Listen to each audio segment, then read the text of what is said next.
అందరికీ నమస్కారం. మనం 34వ శ్లోకంలో అర్జునుడు తన కళ్ళ ముందు ఉన్న తాతలు, గురువులు, కొడుకులు వంటి బంధువుల జాబితాను వివరించడం చూశాం. ఇప్పుడు 35వ శ్లోకంలో అర్జునుడి మనస్సులోని విషాదం పరాకాష్ఠకు చేరుకుంది. అతను శ్రీకృష్ణుడితో చాలా గట్టిగా ఇలా అంటున్నాడు: ఓ మధుసూదన, వీరు నన్ను చంపినా సరే నేను మాత్రం వీరిని చంపడానికి సిద్ధంగా లేను.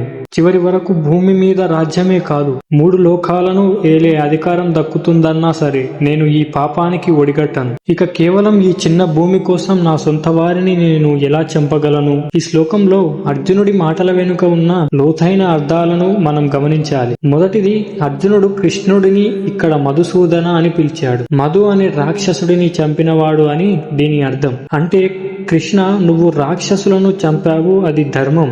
కానీ ఇక్కడ ఉన్నది నా బంధువులు, వీరిని చంపమని నన్ను ఎలా అడుగుతావు అని అర్జునుడు శ్రీకృష్ణుణ్ణి ప్రశ్నిస్తున్నాడు. రెండవది, అర్జునుడు తన ప్రాణాల మీద ఆశ వదులుకున్నాడు. ఎదుటివారు తనను చంపినా పర్వాలేదు, కానీ తాను మాత్రం వారిని చంపనని చెప్పడం అతనిలోని అతి జాలిని చూపిస్తోంది. మూడవది, అర్జునుడు ఇక్కడ 3 లోకాల గురించి మాట్లాడాడు. మనుషులు సాధారణంగా చిన్న ఆస్తి కోసం గొడవ పడతారు, కానీ అర్జునుడు అంతకంటే పెద్దదైన ఇంద్ర పదవి వంటివి ఆశ చూపినా సరే తాను యుద్ధం చేయనని అంటున్నాడు.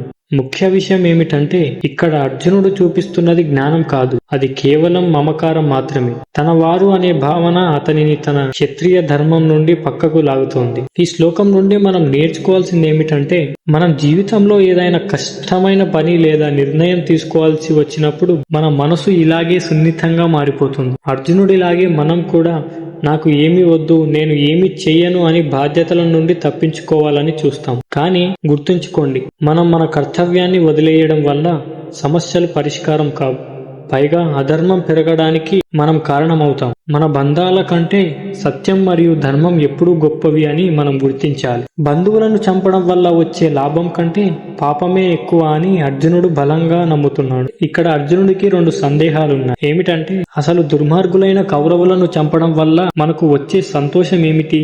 దుష్టులను చంపడం వల్ల కూడా పాపమే వస్తుందని అర్జునుడు ఎందుకు భావిస్తున్నాడు? అతని మనసులోని ఈ సందేహాలను మరింత లోతుగా తెలుసుకోవడానికి మనం తరువాతి శ్లోకంలో కలుద్దాం. హరే కృష్ణ.